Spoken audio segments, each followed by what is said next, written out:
টাকার প্রভাব খাটিয়ে এবার কুসুমের সত্যটাকে ধামাচাপা দেওয়ার ব্যবস্থা করলো মেঘা। হ্যাঁ বন্ধুরা, ভিডিওটা লাইক দিয়ে দেখতে থাকুন। যে মুহূর্তে কিনা সেই রেজর্টে ঘটে যাওয়া সমস্ত ঘটনা আর বর্ণনা নিয়ে একটা রিপোর্ট বানিয়ে যখন কিনা ইনভেস্টিগেট করে ইন্সপেক্টররা গাঙ্গুলি হাউসে রিপোর্ট দেওয়ার জন্য ইন্দ্রাণী গাঙ্গুলির বাড়িতে এসে হাজির হয়, ঠিক তার আগ মুহূর্তে গার্ডেনে ডেকে যখন কিনা ইন্সপেক্টরকে মেঘা বলতে থাকে যে ইন্সপেক্টর, আপনি যে তথ্য এবং যে রিপোর্টটা বানিয়ে নিয়ে এসেছেন ইনভেস্টিগেশন করে, সেটা সম্পূর্ণরূপে এবার ছিঁড়ে ফেলে দিন এবং তার আর কোনো রকম কোনো প্রয়োজন নেই, বরঞ্চ আপনি নতুন করে এমন একটা রিপোর্ট বানিয়ে নিয়ে আসুন যাতে করে কিনা আমাদের বাড়ির এই কাজের মেয়ে কুসুম সরকার ফেসে যায়, যাতে করে কিনা এটা সুস্পষ্টভাবে ইন্দ্রাণী গাঙ্গুলির কাছে প্রমাণিত হয়ে যায় যে এই গোটা ঘটনাটার মূলত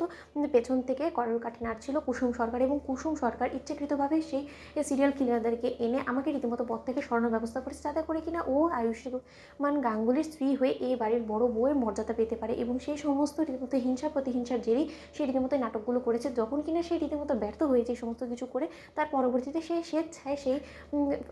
রীতিমতো জঙ্গলে গিয়ে নিজেকে গাছের সঙ্গে বেঁধে রেখে সমস্ত নাটকগুলো করেছে। পারবেন তো আপনি? ঠিক সেই মুহূর্তে যখন ইন্সপেক্টর বলতে থাকে যে ম্যাডাম, আপনি একদম টেনশন করবেন, আপনি যেরকমটা বলেছেন সেরকমভাবেই রিপোর্টটা আসবে। ঠিক সেই মুহূর্তে যখন ইন্দ্রাণী গাঙ্গুলি ইন্সপেক্টর অপেক্ষা করতে থাকে এবং বলতে থাকে যে রাজ এখনও পর্যন্ত ইন্সপেক্টর এলো না কেন, আমি তো সেটাই বুঝতে পারছি না। অন্যদিকে মেঘা যখন কিনা বলতে থাকে যে আজ তোমার সত্য কোনো মতে ধারে টিকবে না কুসুম সরকার, কারণ তার আগে আমি সমস্ত কিছু সেটিং করে এসেছি। এবার ইন্সপেক্টর সেই রিপোর্টই দেবে যেটা কিনা মেঘা সরকার নির্ধারণ করে দিয়ে এসেছে। ঠিক সেই মুহূর্তে যখন ইন্সপেক্টর সেখানে চলে আসে এবং বলতে থাকে যে ম্যাডাম, মূলত আজকে আমি যে সমস্ত রিপোর্টটা নিয়ে এসেছি সেটা একটা রীতিমতো চাঞ্চল্যকর তথ্য, এবং এমনও হতে পারে আপনি রীতিমতো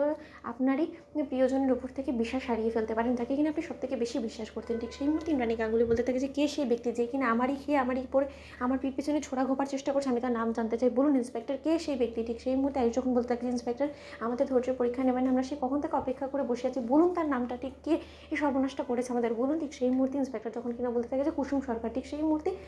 শঙ্কর চিৎকার করে ওঠে এবং কুসুমও চিৎকার করে ওঠে এবং বলতে থাকে যে কি ইন্সপেক্টর, আপনার মাথা খারাপ হয়ে গেছে, আমি সেখানে যেখানে কিনা রীতিমতো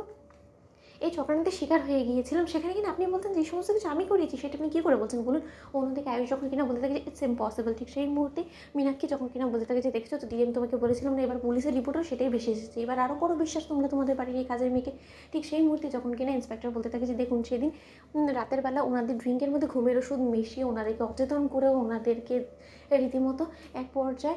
অবশ করিয়ে ফেলার মতন একটা পর্যায়ে নিয়ে চলে গিয়েছিল, এবং এই সমস্ত কিছু করেছিল নানুদা যে কিনা সব থেকে বেশি কুসুমের সেই রেজর্টে কাছের মানুষ ছিল, এবং নানুদাকে দিয়ে রীতিমতো এই সমস্ত কর্মকাণ্ডগুলো কুসুম সরকার করিয়েছে, এবং তার পাশাপাশি সিরিয়াল কিলার ডেকে এনে মেঘা ম্যাডামকে সরিয়ে ফেলার ব্যবস্থা সেই করেছিল, কারণ সে কোনো মতে মেঘা ম্যাডামকে সহ্য করতে পারছিল না, কারণ মূলত সে ভেতরে ভেতরে আয়ুষ্মান গাঙ্গুলিকে পছন্দ করে এবং ভালোবাসে, এবং যবে থেকে কিনা আপনি এই সমস্ত কিছু ওনাদের চার হাত এক করে দেওয়ার খবর দিয়েছেন, তার পরবর্তী থেকেই সেই সব কিছু করছে। তো বন্ধুরা লাইক শেয়ার করে সাবস্ক্রাইব করো।